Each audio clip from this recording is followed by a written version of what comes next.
Welcome back again guys. तो आज मैं इंटरमिनेबल सीरीज़ के एपिसोड 4 के एक्सप्लेनेशन लेकर आई हूँ। तो पिछले एपिसोड में हमने देखा था कि ड्यूडी क्या उसे मिलने आती है और बताती है कि उसकी कज़न सोफ़ी उससे पोर्ट्रेट बनवाना चाहती है। तो इस एपिसोड की शुरुआत यहीं से होती है। तो ड्यूडी से ये सुनकर क्या नर्वस हो जाता है कि सोफ़ी उससे पोर्ट्रेट बनवाना चाहती है, पर उसे तो पोर्ट्रेट अच्छे से बनाना आता भी नहीं है। मगर सोफ़ी ने पता नहीं कहाँ उसके पोर्ट्रेट देख लिए और बनवाने की जिद में लगी थी। ड्यूडी क्या उसे कहती है कि अगर वो नहीं बनाना चाहता तो सीधे मना कर दे, क्योंकि वो भी नहीं चाहती कि क्या उसकी स्केच बनाए। ड्यूडी फिर क्याओ को अपने भाई चाय से मिलवाती है, जिसके साथ वो वहाँ आई थी। क्याओ दोनों को घर के अंदर लाता है, मगर अंदर सीन और याई को देखकर चाय हैरान हो जाता है और सीन और याई भी दोनों मिलकर चाय के मजाक उड़ाते हैं कि बिन बुलाया मेहमान यहाँ कैसे टपक गया। क्याओ चाय को सीन और याई से मिलवाता है, तभी अचानक से दादी ड्रिंक लेकर टपक जाती है। चाय को ये सब स्ट्रेंज लगता है। दादी उन्हें ड्रिंक सर्व करती है, मगर जैसे ही चाय उसे मुंह में लेता है तुरंत बाहर निकाल देता है, क्योंकि वो बहुत कड़वा था। ड्यूडी दादी से कहती है कि वो गेस्ट का वेलकम ऐसे ही करती है क्या। दादी जवाब देती है कि करेले का जूस और हनी मिलकर पीते हैं, ऐसे हेल्थ के लिए अच्छा होता है, मगर शायद आज वो हनी डालना भूल गई। चाय को घर के साथ साथ वहाँ के लोग भी अजीब लग रहे थे। वो क्याओ से पूछता है कि ये घर उसे कैसे मिला। उसने अपने पिता की तरफ से पता करने की कोशिश की है, मगर क्याओ के तो पिता की तरफ से कोई भी नहीं है, तो वो कैसे पूछे। चाय तुरंत क्याओ को सपोर्ट करता है, मगर उसका क्याओ के करीब जाना याई को बहुत तकलीफ दे जाता है। वो अपने पावर से वहाँ रखा पॉट नीचे गिरा देता है और चाय को घूर कर देखता है। ऐसा होते ही चाय कहीं खो सा जाता है और उसे कुछ स्ट्रेंज महसूस होता है। ड्यूडी की आवाज़ से वो होश में आता है। क्याओ उन दोनों को बाहर छोड़ने जाता है और याई जलन के मारे लाल हो जाता है। क्याओ के वापस आते ही उसे ताना मारता है और कहता है कि चाय उसे कुछ और नज़र से देख रहा था, मगर क्याओ उसे सीरियसली नहीं लेता। इधर चाय और ड्यूडी घर पहुंचते हैं, मगर चाय के दिमाग में अभी भी क्याओ के घर का मंजर ही घूम रहा था। वो ड्यूडी से याई के बारे में पूछता है। ड्यूडी बताती है कि क्याओ ने बताया था वो उस घर के ऑनर का दोस्त है और वहीं रहता है, पर अक्सर उस पर्सन को क्याओ अपने सपने में देखा करता था। पहले वो पोर्ट्रेट नहीं बना पाता था, मगर जब से वो उस घर में गया है उसने उस आदमी की पोर्ट्रेट बना दी। पर स्ट्रेंज बात यह है कि वो आदमी सच में एग्जिस्ट करता है।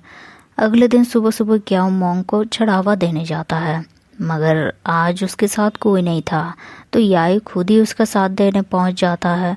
वो दोनों साथ में मोंग को चढ़ावा देते हैं। मोंग दोनों को आशीर्वाद देते हैं और याई से कहते हैं कि सही टाइम आ गया है उसका। याई मोंग से एक सवाल पूछता है कि अगर लोग हमेशा साथ में चढ़ावा देने लगे तो क्या वो अगले 7 जन्मों के लिए साथ रहते हैं। मोंग बिल्कुल हाँ में जवाब देते हैं और याई खुश, मगर क्याओ को कुछ समझ ही नहीं आ रहा था। मोंग के जाते ही याई दोबारा क्याओ से पूछता है कि वो हमेशा उसके साथ चढ़ावा चढ़ा सकता है। क्या उसे परमिशन दे देता है। फिर याई अपने पास्ट की यादों में चला जाता है, जब उसे पता चला था कि जिस डांसर लेडी को वो ढूंढ रहा था असल में वो एक लड़का है और उसका दिल बुरी तरह से टूट गया। वो उदास निराश जब घर लौटा तो सोफ़ी उसका वेट करती दिखी, मगर याई उदास था, इसीलिए वो उसे घर जाने के लिए कह देता है। इसके बाद वो सोचने लगता है कि सच में उसे लड़के पसंद आने लगे हैं। वो एक फूल को अपने कानों में लगा लेता है। सीन उसकी हरकत देखकर उस पर हंसता है। तभी मैड आकर बताती है कि याई को गुरुजी ने मिलने बुलाया है। याई सीन के साथ वहां जाता है, मगर वहां तो क्याओ और ड्यूडी अपने डांस की प्रैक्टिस कर रहे थे। याई क्याओ को देखते ही फिर से खो गया। क्याओ थोड़ा नर्वस हो जाता है, क्योंकि कल उसने याई के साथ बहुत बदतमीजी से बात की थी। वो खुद में बुदबुदाने लगता है। ड्यूडी भी उसे सुन लेती है और दोनों किचन में चले जाते हैं। तो पास्ट की बातें यहीं समाप्त करते हैं और प्रेजेंट में आते हैं। अभी भी सीन याई का मजाक उड़ाता है और उसे बोलता है कि पुराने जमाने से उसे इम्प्रेस करना चाहेंगे तो नहीं चलेगा, जमाना बदल चुका है। तभी बूढ़ा बेटा आकर बताता है कि बहुत बड़ी प्रॉब्लम हो गई है। तो ये प्रॉब्लम थी सोफ़ी। वो सीधे क्याओ से मिलने पहुंच गई थी और सोफ़ी के बोलते ही क्याओ को अपने पास्ट की झलक नजर आने लगती है। सोफी उसे अंदर लेकर जाने के लिए कहती है और फिर पूरे घर को चोर की तरह देखती है कि कौन कौन कहाँ क्या है। फिर बूढ़े बेटे से पूछती है कि कितने लोग हैं घर में। बूढ़ा बेटा बताता है कि मैं हूँ, क्याओ की माँ और क्याओ है और बाकी घर के काम करने वाले लोग हैं। मगर वही कोने में सीन और याई भी खड़े थे। शायद सोफी उन्हें नहीं देख पा रही थी। क्या उसके लिए स्नैक्स लेकर आता है और सोफी उसे उस घर के बारे में पूछती है। क्या बताता है कि ये घर उसके पापा के साइड से मिले हैं उसे। मगर सोफी उस पर ऐसे हंसती है जैसे कि भिखारी को कुछ समय के लिए सोने के कटोरे थमा दिए जाते हैं। फिर वो क्याओ से अपना पोर्ट्रेट बनाने के लिए कहती है। क्याओ कहता है कि वो ड्रॉ नहीं कर पाता, मगर सोफी बोलती है कि जिस यूनिवर्सिटी में वो पढ़ता है वो उसकी फैमिली का है और उसका पोर्ट्रेट देखा है उसने। तो उसने जो ड्रॉ किया था वो कहाँ देखा था उस आदमी को। क्याओ को समझ नहीं आता कि क्या बोले।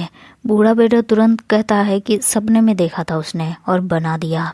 सोफी थोड़ा रिलैक्स हो जाती है कि ये बस सपना था।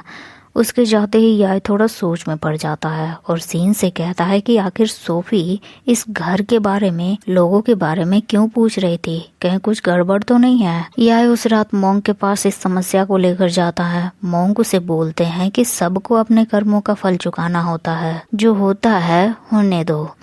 इधर क्याओ को रात में बहुत बुरा सपना आता है जिसमें वो देखता है कि सोफी बुरी तरह से उसे थ्रेट कर रही है और उसका सुनहरा लंबा बाल काट देती है।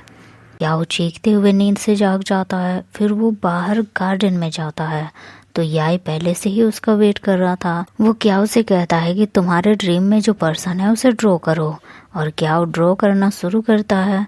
मगर उसे याई के इमेज नजर आने लगते हैं और वो शाय फील करता है।